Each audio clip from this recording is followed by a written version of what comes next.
using the microphone, so I hope everyone can hear me, but I think this is a pretty good space for talking like this. Thank you so much for coming. This is an honor being here. I want to thank Creative Mornings, the Hub, Baco for putting this together. It's really cool to come together in a place with other creatives, other people in the city, and share a little bit of what's going on inside my brain and with my team and the little projects that we worked on. So I'm excited to talk about ritual. And when David told me about the theme being ritual, I was like, what do I have to do? Like, ritual, I immediately thought like, people in the forest making, a sacrifice or something. But what I'm going to be talking about is about the studio and the different techniques that we use to turn a project into something that we can move forward, and the ritual of exploration, for the sake of exploration. So I don't mean ritual in this sense, but pretty much I'm going to be talking about the team and how we operate pretty much. So before I go into anything else, I wanted to kind of highlight my team. It's not just me behind the screens working on everything. I have a team of amazing designers and graphic designers, 3D modelers behind all the projects that you're going to be seeing today. And this is a little shout out for everyone. And one thing that I wanted to point out is the beauty of the internet in terms of putting people together. No one is here of the team because we're all from different parts of the world. We have people in Argentina, in Colombia, in Dublin, in Madrid. And these are only the people that are with us, 9 to 5, like the actual core team. We are also working with people in Germany for different projects, different developers, depending on what we're working on. But for me to explain something blunt, I have to explain a little bit of where this comes from, this idea of exploration itself. When I was in architecture school, around 2017, I was introduced into the robotics and digital fabrication lab, which is pretty much a lab within the School of Architecture that has robots and different machines. And I spent a summer in this room with, bless you, I spent a summer in this room, which is a 12 by 15 feet room with Julian. I don't know if a bunch of us may have met Julian. Ooh, Julian. And shut up. And we were tasked with figuring out how to use a robotic, like an industrial robot for 3D printing play. And none of us had done this before, so we spent a whole summer in this tight room just figuring it out. And that's when I realized, gosh, like I'm really into this, trying something and not knowing if it's gonna work. And for me, especially when combined with the part of architecture, you're drawing lines and bathrooms. For me personally, not bashing architecture at all, but I fell in love with this idea of trying new things. And then moving forward, upon graduation, I was looking for jobs, in architecture, different studios. And while this was going on, while I was graduating, I was posting TikToks at the time with my own experiments at home. So since the pandemic, stuck in a room, 3D printing different things and trying crazy ideas that just popped into my head. And I figured out that there was an audience for it. There was room for doing the crazy stuff that I judged as a hobby.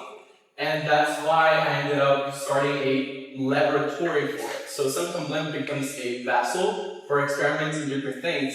And what I'm going to be explaining is how this works. How do you even make money with just experimenting crazy stuff? And for the neurodivergent girlies out there, I have one diagram, but one only, that explains this, but I try to make it as simple as possible. We work on fun stuff. The way Silicon Blend works, we are always experimenting things that pop into our mind as like, oh, this could be cool. Things that we judge exciting. And every now and then, one of these little fun stuff becomes a project that we can consider profitable stuff that we can market. And out of this profitable stuff, we work on client projects. So pretty much we experiment first, then we figure out how to make this, something that we can profit or we can make money out of. And then these client projects nonetheless become the source for more fun stuff. So pretty much in this cycle that we start with the experiments, and then we figure out how to feed into more experiments. So this is pretty much an overview of what's on this, and I'm going to explain how this works on the detail. The first project that we worked on, if anyone has followed that far, was the gear door, which in a nutshell was a collection of design gears that you can assemble on your door to change the way you open the door handle. So we all know door handles, you reach your hand, you pull down, and you open the door. And we were thinking, how can we design a different way that people can customize the experience of opening the door? And in this case, we worked on a set of designs like the paddle for your foot that you step down, and it pulls this whole system of gears in which you can open a door. And this was a very interesting project. We worked on the design all the way from the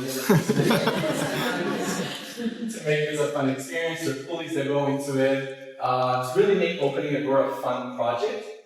And we worked on every single step of the design, from the drawings that go into it, the single mechanisms of a pulley, really figuring out how to optimize this whole system.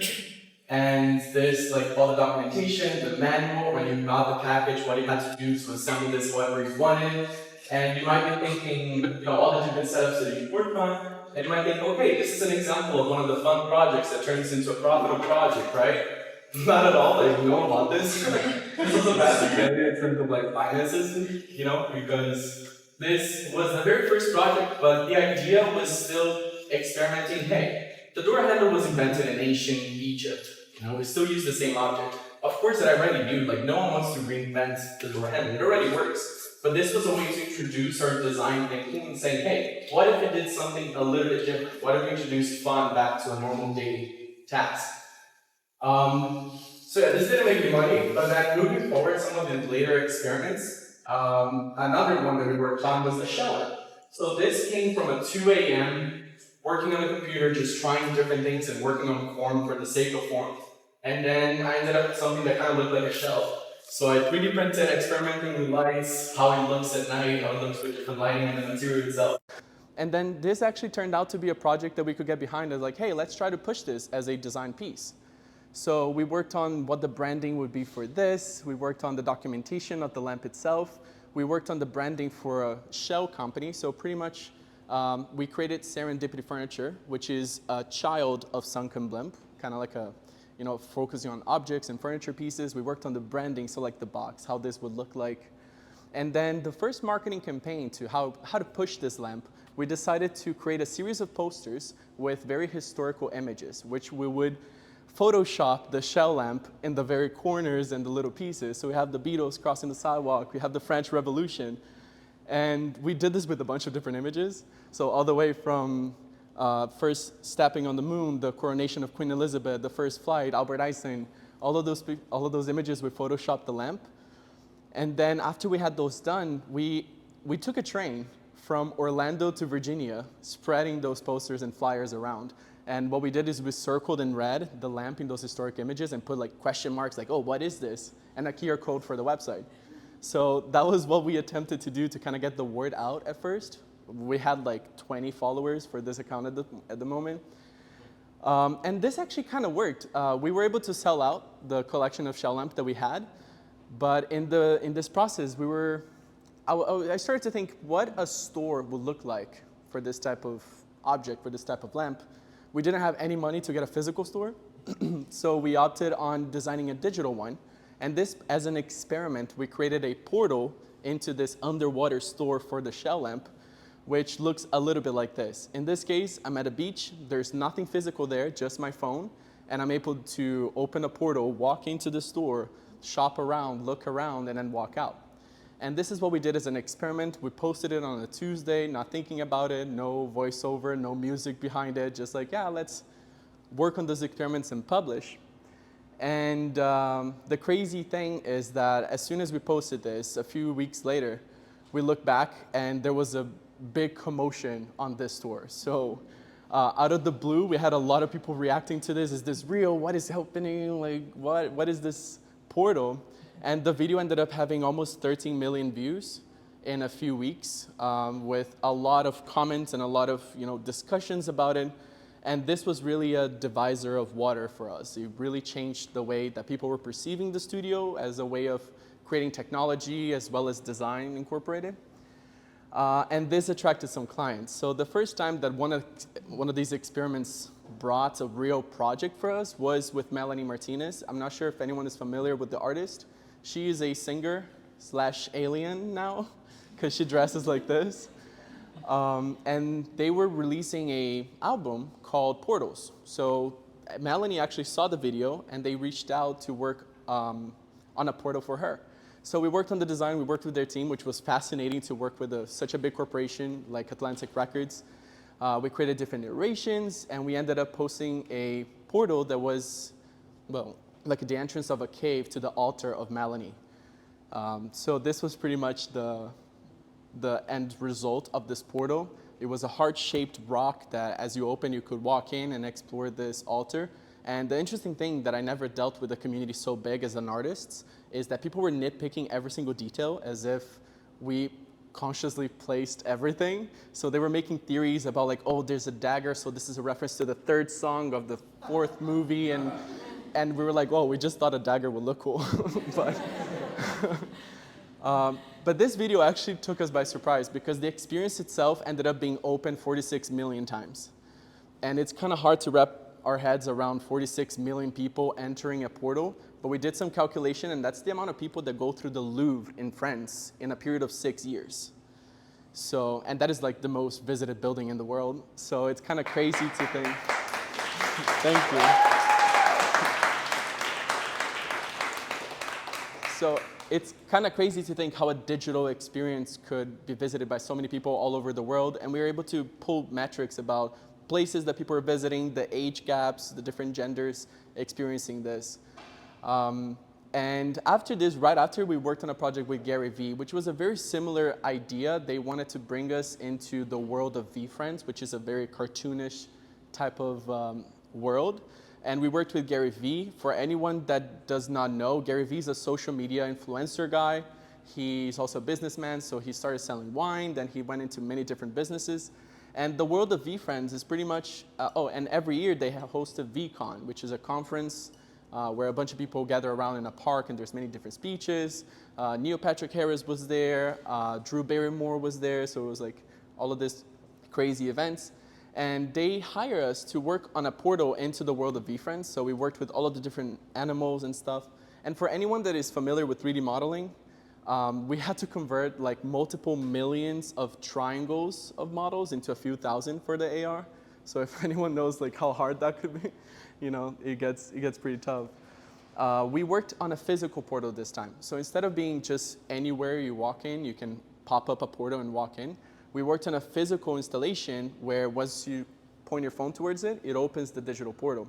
So that was like super interesting to work on this combination of physical and digital installations, something that, you know, if you're not holding your phone, it's just a doorway into nothing. But once you actually connect your phone, you can actually enter a different type of reality. And this was more or less the world of VeeFriends as you connected your phone and walked into. Now, all of these projects that I mentioned, these were client projects and they were funding something bigger in the back.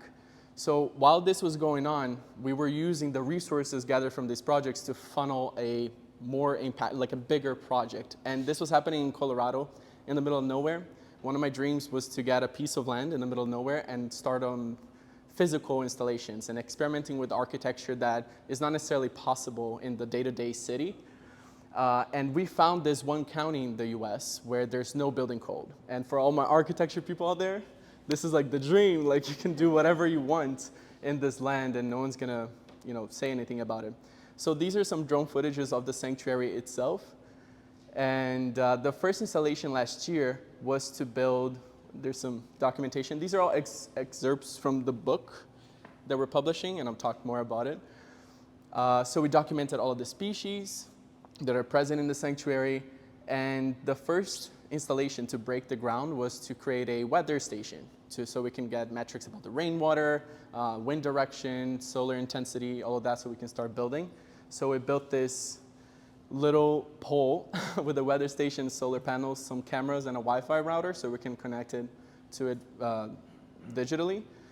And that is more or less the dream, you know, to transform the sanctuary into the hub for more explorations. So that is the headquarters for trying new things, trying new materials, different ways of building, living off the grid. And all of these projects that we're working on kind of goes back to fund this internal research. And the goal in the future is to turn that research into more projects that we can do in the physical realm as well. So this is a little bit of the dream. Meanwhile, while we're working on this was last year, we went back. These are some more projects that we worked on. These are a few quicker, but we worked on some more portals that we figured out, hey, what if we poke a little bit of the legislation? In this case, this was a portal built in Bal Harbour. And if you know Bal Harbour, lots of foot traffic, some of the wealthiest, you know, shops in Miami. We built this portal right in front of Valentino, and we didn't pay the rent that Valentino pays to be there because there's no regulations about you holding your phone and just online shopping. So we were thinking, hey, there's no regulations yet for an online store in a place like this, so let's use this to kind of play a little bit with the rules. This was super interesting. Then we worked on a different project called Dollar Dimension. In this case, what if we put a store on top of money? So if you point your phone towards a $1 bill, it showcases a store that sells an item that is worth $1. If you point your phone towards a $5 bill, it shows an item that is worth $5. And 10, 20, 50, 100. You get the idea. So this was also like a really cool, fun project to start thinking about the way we use money nowadays, considering that everything is online shopping and tap your phone to pay for something. Using money as an asset to access a store with that value. So we worked with the different assets and the different stores, going up in complexity depending on how much money the bill is. Another project that we worked on that was interesting to think about was the time travel for IE University. So this is a university in Madrid, in Spain. And they asked us to work on a portal that would allow them to time travel. So show their students what different classrooms looked like throughout time. So we worked on also like a physical portal for this. And then students were able to walk into a caveman era classroom, with cavemen teaching things on writings on the wall, to ancient era like ancient Greece, Renaissance, 19th century, and the future of the classroom. And most recently, we worked with Blue Missions to create a project called Water Below Us. And this project was also a combination of physical and digital installation. If anyone recognized this project, we created this well. The amazing team at Vaco worked on the illustrations, and Miami Design Shop worked on the physical portion of printing and installing. And then we entered this project with creating digital experiences that connect to it. And this whole project was to bring awareness about the cycle of water and the access of water for different communities. And in this case, based on the illustrations that Vaco created, we worked on digital add-ons to it. So people could see the different elements of the cycle of water. So this to show that the element of virtual reality and augmented reality connected to the physical realm has implications not only on the business side and marketing side and showcasing artists, but also educational elements, how we can put an immersive experience so people can learn as well. And yeah, this is some footage of the event itself. It was super cool. It was in Coral Gables for, 2 months, right? Which was a super exciting project to work on. And then the most recent project that we're working on right now, which is honestly one of the main funnels of research resources, is a project for Liquid IV. So it's a series of campaigns, and if you're familiar with Liquid IV, if you're ever taking the 95 South, right now you're going to see a bunch of like billboards for Liquid IV. They are this company working on water hydration multipliers, sachets, and we've been working on a lot of different videos that combine the idea of digitally adding impossible stuff to the surroundings of day-to-day life. So we worked on projects like a peach store in the middle of the beach. There's this impossible, design of a giant peach. We worked on animations that are completely digital. So in this case, this is just CGI, but it showcases, a convenience store with the products that they're doing. Some crazy designs for some stuff. So in this case, they had a flavor called cotton candy. And we started working on, hey, what if the building actually sucks in clouds and transforms that in cotton candy? So these are just fun projects doing for them to showcase the project through the different lenses. Product placement in this case, like waterfalls, and we worked with them for the F1 here in Miami. So we did a couple of videos and assets, and right now the CEO apparently really wants a Formula One car that looks like that. So we're talking to suppliers. If anyone knows someone that makes Formula One cars, let us know, because this is gonna be fun. But more videos such as like pool floaties, digitally adding stuff. We worked with them for this event during Coachella, creating this hub. So pretty much they worked on creating this structure that it was almost like an oasis for hydration in the middle of the desert, etc. So we created a bunch of assets and renderings and things like that. So all of those projects, again, going back to the sanctuary, This allowed us to have more resources to start building. So this was the first physical, walk-in installation, which is just a shed. So it's just a normal shed that you find in a farm. But this would be the very main hub for storing the materials and the different assets that we're going to use to start prototyping. So this shed was built a few months ago. I had the help of my brother going on this journey and installing that. And one interesting thing is that in this exploration, we're always trying to make line items in our spreadsheets and expenses profitable as well. So we're thinking, hey, we installed this. This was honestly, Tough Shed does an amazing job in like the, supplying all of the elements that you need for building a shed like this. And we thought, hey, their marketing is kind of like not really there. What if we actually decide, hey, we like your project. We created some assets for you. What if we work together on promoting the company, right? So then we did a little competition. So all of my team members, we each competed amongst ourselves to create different assets for Tough Shed. In this case, Abreu worked on a video that has this aerial shot. And the whole thing about the sanctuary and the valley that we're in, is that it's very weird. There's a bunch of UFO sightings and crazy stories about people doing the most. So we created a video that kind of shows like crazy stuff happening. So as we're building the shed, some items turn into pizza, into baguettes. It gets kind of, I honestly don't know why she chose food, but but anyways, it's supposed to be like a crazy video. Fede worked on an animation in which turned the shed into a Tetris game. Just how to play on the shed itself. And then Maxi worked on something honestly pretty crazy, which is kind of meta, that you see the footage of me going into the shed, which becomes a TV inside the shed of a department store for a Tough Shed. So these were all like very fun experimentations that we then brought to Tough Shed, and now we're going to be working with them to create some social media campaigns. And in terms of the next explorations, we're actually building a well, so a 60 feet deep well to collect water. We have springs and natural aquifers in the valley, so we're actually looking into selling water from there. Kind of like looking into how we're going to test the water first to see if it's safe to drink, all of those things, don't worry.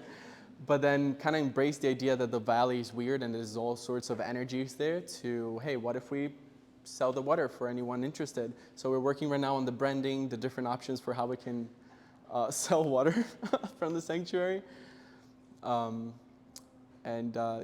So pretty much this kind of sums up the different projects and the way that we work on transforming exploration into projects and then funneling it back into exploration.